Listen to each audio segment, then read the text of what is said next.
Olá pessoal, mais uma vez, né? Anteriormente a gente estava estudando sobre a musculatura do cíngulo do membro superior, especificamente trapézio, levantador da escápula e os romboides maiores e menores, né? E a partir de agora a gente vai estar entrando em outra musculatura também. Lembre-se que cada uma dessas musculaturas que a gente vai estudando está dentro daquele conteúdo da nossa aula anterior, que nós falamos ali que existem músculos localizados na região anterior, lateralmente ao corpo, bem como também existem músculos na região posterior do corpo, tá? Então, nesse caso que a gente acabou de ver aí, foi a musculatura posterior, a gente vai estar vendo aí musculatura um pouco lateral, que perpassa até a região anterior, mas também é de fácil aprendizagem, ok? Então, o músculo que a gente vai estar vendo aqui é o serrátil anterior, tá? Ele possui basicamente a sua origem, a sua inserção proximal na superfície das 9 costelas superiores, na porção lateral do tórax, tá? Basicamente é aqui onde vocês podem visualizar. Então, desculpa. Então, basicamente é essa região aqui, tá? A origem dela é esse tracejado, são as 9 costelas superiores, teoricamente na lateral do nosso tórax, e eles se ligam lá na nossa escápula, por isso que participam também do movimento da escápula, tá? Então, essa é a origem do músculo serrátil anterior. Kleber, por que é importante entender a origem? Lembre-se, sempre eu falei para vocês que a origem, quando ela se contrair, ela vai puxar a inserção distal para algum lado ou para algum movimento, tá? Em direção à minha origem, tá? Quando há esse encolhimento, acontece um movimento bem específico, no caso do segmento em questão, da escápula, tá? Então, mais uma vez, músculo serrátil anterior, inserção proximal, superfície das 9 costelas superiores, na porção lateral do nosso tórax. E aí o músculo serrátil anterior possui a inserção distal, que é onde ele termina, né, na face anterior da extensão total da borda medial da escápula. Ou seja, pega aquela borda medial e teoricamente ele perpassa por debaixo da nossa escápula. Ele vai vir aqui lateralmente e perpassa por baixo, tanto que é uma musculatura teoricamente que nós não conseguimos tocar a inserção distal. Mas a inserção proximal nós conseguimos, se você fizer tocar a sua lateral do tórax, principalmente nessas costelas, as 9 costelas superiores, e realizar um movimento de abdução ou adução, você vai sentir essa musculatura trabalhando também, tá? Agindo. Então, quais são as ações que essa musculatura ela realiza, tá? Então, ela realiza uma abdução, o que também nós chamamos de protração, tá? Sempre falando da escápula. Até agora, tudo que a gente está vendo é relacionado à nossa escápula. Então, de certa forma, ela traciona a borda medial da escápula, afastando-a das vértebras, né, da nossa coluna vertebral. Lembrem-se daqueles pontos que eu falei para vocês, sempre se baseiem por eles, tá bom? Que é o ângulo inferior da escápula, o ângulo superior da escápula, a nossa cavidade glenoidal, que é onde encaixa o húmero, né, nosso braço, bem como a borda medial que fica direcionada para a nossa coluna vertebral. Então, quando há uma adução, a gente está fazendo um movimento em que minha escápula se aproxima da coluna. E quando eu estou fazendo uma protração, né, que é uma abdução, no caso da adução seria uma retração, tá? E a abdução, protração. Eu estou trazendo essa borda medial em direção, afastando ela da minha coluna vertebral, tudo bem? Então, basicamente, quando eu estou fazendo aquele exercício, que aqui muitas das vezes eu vou estar me relacionando à academia, e vocês podem visualizar isso daí, tá? Ou até buscar algum vídeo da internet, que em algum outro momento de esclarecimento de dúvidas eu vou estar em aula online, tá? Demonstrando, mostrando para vocês que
Pessoal, desculpem aí, eu tive um pequeno momento em que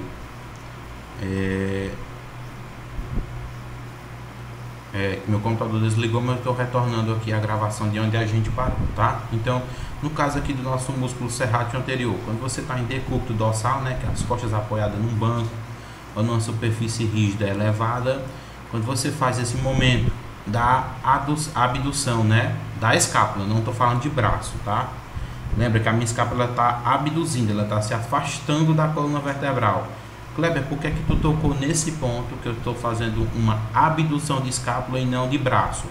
Porque toda vida que minha escápula abduzir, meu braço vai estar realizando um movimento contrário, um movimento de adução, tá? Quando você junta as duas mãos à frente com os braços estendidos, você está realizando uma adução horizontal de braço. Porém, a sua escápula está realizando uma abdução, ela está se afastando da coluna vertebral, tá?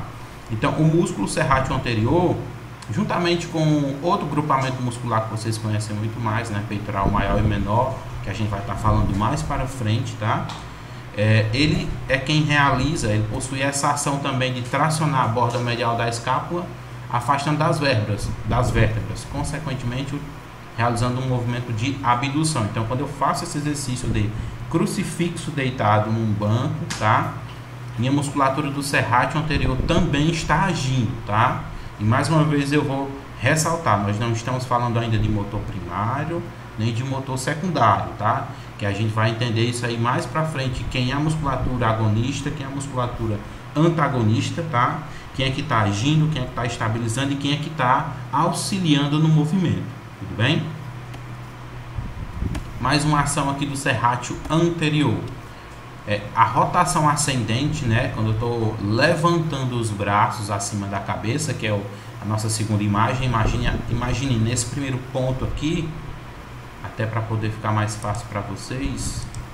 Imagine que nessa primeira imagenzinha aqui, eu estou numa posição neutra. Quando eu elevo meus braços acima da cabeça, que seria a nossa segunda imagem, tá? A minha escápula está realizando uma rotação ascendente, tá? Ela está saindo da posição neutra com o ângulo inferior e está direcionando esse ângulo inferior um pouco mais para cima e para a lateral, tá? Então, quando eu realizo esse movimento de rotação ascendente, as fibras do meu serrátil anterior, as fibras inferiores mais longas, tendem a tracionar o ângulo inferior da escápula. Ela puxa o ângulo inferior da escápula, tá? Auxiliando nesse movimento de rotação ascendente e, consequentemente, afastando das vértebras, né? Portanto, girando a escápula em sentido ligeiramente ascendente. Sempre lembra, eu vou ter o meu ângulo inferior um pouco mais aqui abaixo, na rotação ascendente ele vai girar para cima, tá? Ele vai se encontrar nesse ponto aqui, tá?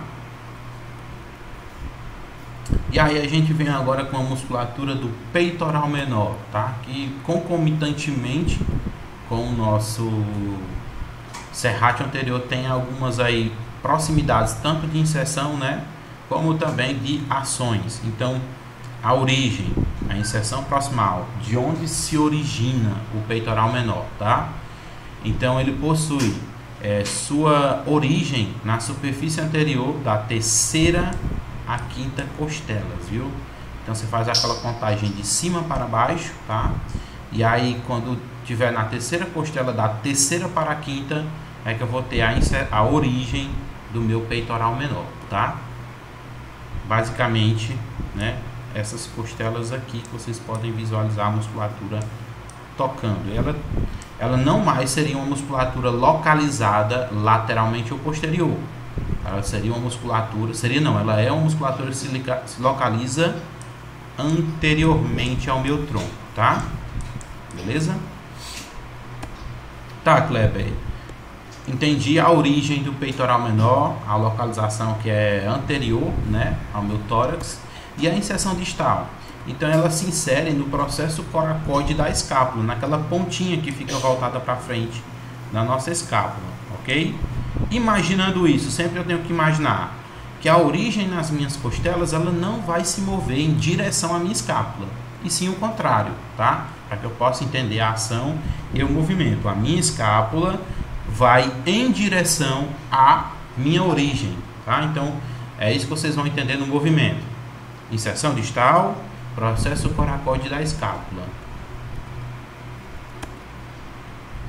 E aí o músculo peitoral menor, quais são as ações que ele realiza? Nós temos uma abdução, né, que é a protração, que a gente viu anteriormente lá no nosso serrátil anterior,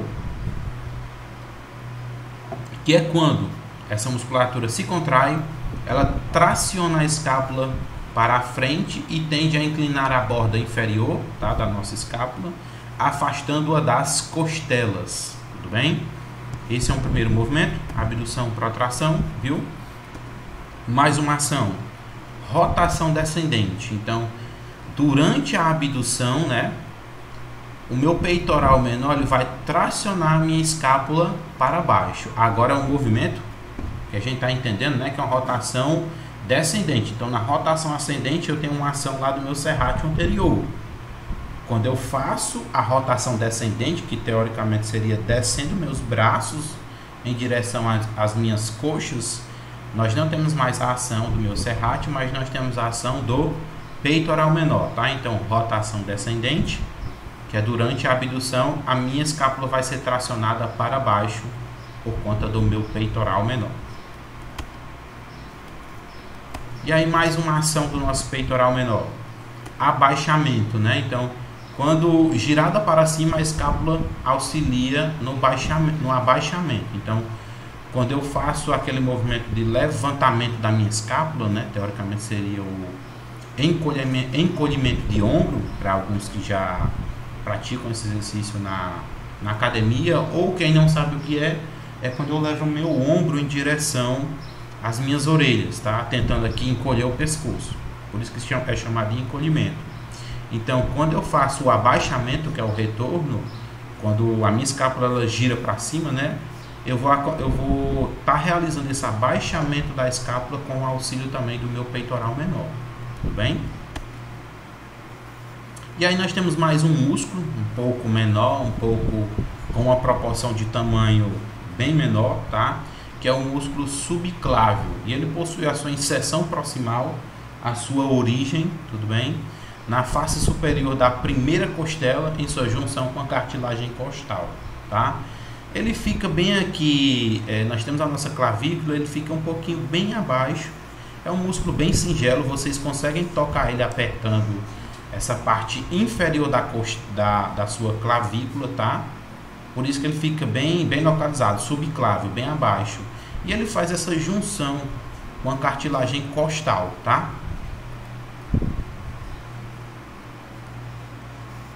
E a sua inserção distal, né, o sulco inferior da porção medial da clavícula, tá? E tem essa origem lá na nossa, eu posso mostrar aqui para vocês de novo, lá na primeira costela, né, em sua junção com a cartilagem costal, e a sua inserção na nossa parte inferior, no sulco inferior, né, na porção mediana da clavícula, tá?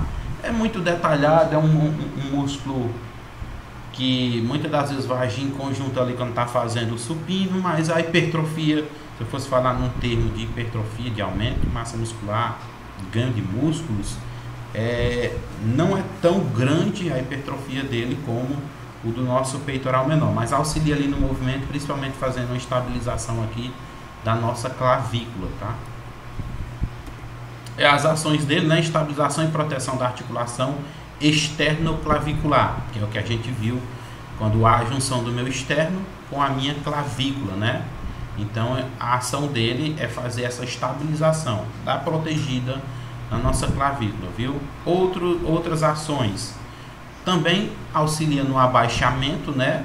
E também na abdução ou protração, de uma forma bem singela, porque lembrem-se, toda vida que a minha escápula se movimenta, a minha clavícula também se movimenta, só que não na mesma magnitude de movimento, tá? E aí vamos falar aqui um pouquinho da nossa articulação do ombro, tá? Até agora a gente citou basicamente todos os músculos que estão ali na nossa parte da escápula, clavícula, e tem relação com ela quando realiza o movimento. Então, na articulação do ombro, viu? É difícil determinar a amplitude exata de cada movimento dessa articulação. Por quê? é por causa do movimento do símbolo do membro superior que o acompanha. Bem, então, entretanto, se o símbolo do membro superior estiver impedido de se mover, entende-se que os movimentos da articulação do ombro geralmente ocorrem dentro das seguintes amplitudes. Prestem muito bem atenção nisso aqui: 90 a 100 graus de abdução, 0 graus de adução, que é impedida pelo tronco, né? Ou 75 graus no plano anterior em relação ao tronco. Lembrando que todo esse material aqui da nossa aula está sendo produzido com uma base na bibliografia do Manual de Cinesiologia Estrutural, que está lá no Canvas, que eu já postei para vocês. Também tem na biblioteca da faculdade, tem na biblioteca virtual, e vocês podem estar consultando. Eu também vou mostrar as imagens para entender o que é essa amplitude, tá? Então, de 40 a 60 graus de extensão, de 90 a 100 graus de flexão, de 70 a 90 graus de rotação medial e lateral, tá? 45 graus de abdução horizontal e 135 graus de adução horizontal. De certa forma, aqui é uma maneira de quantificar em graus de amplitude o que é que o seu ombro consegue realizar quando ele está um pouco impedido. Quando não tem nada que impeça a mobilização, a movimentação do nosso ombro, o grau de liberdade é até difícil você calcular, porque a gente consegue fazer uma movimentação muito grande no nosso ombro, tá? E lembra mais uma vez, dá-se porque essa articulação ela possui uma característica esferoide, tá? Esferoide, então, por conta da nossa cavidade glenoidal da clavícula e a cabeça do húmero, que possui teoricamente uma cabeça arredondada, que se encaixa com o húmero. Porém, o alto grau de mobilidade, que é até maior do que o nosso fêmur, tá bom? Da nossa perna, dá-se em detrimento também da perca de estabilidade. E aí eu já citei isso aqui para vocês na nossa aula anterior. A nossa cavidade glenoide da escápula, ela não abraça totalmente a cabeça do húmero. Digamos assim, é como se fosse uma superfície côncava, né? Que dê para encaixar a cabeça do húmero, só que ela não é funda. Então, consequentemente, se aqueles ligamentos, se aquelas musculaturas que se encaixam nessa articulação não estiverem fortalecidos, o húmero acaba fazendo o que? Deslizando dentro da cavidade glenoide, aí onde acontece acidentes, né, de luxação, ou até mesmo quando você desloca o ombro, tá? E aí, se por outro lado, né, o símbolo do membro superior estiver livre para se mover, a amplitude total das articulações combinadas é de 170 a 180 graus de abdução, tá? E 170 a 180 graus de flexão e 140 a 150 graus de adução horizontal, viu? Pessoal, a gente vai encerrar mais uma vez essa aula por aqui, tá? Para poder ficar o vídeo bem particionado, não ficar comprido demais e ficar menos maçante de assistir, ok? Então na nossa próxima aula a gente vai continuar a partir daqui da articulação do ombro.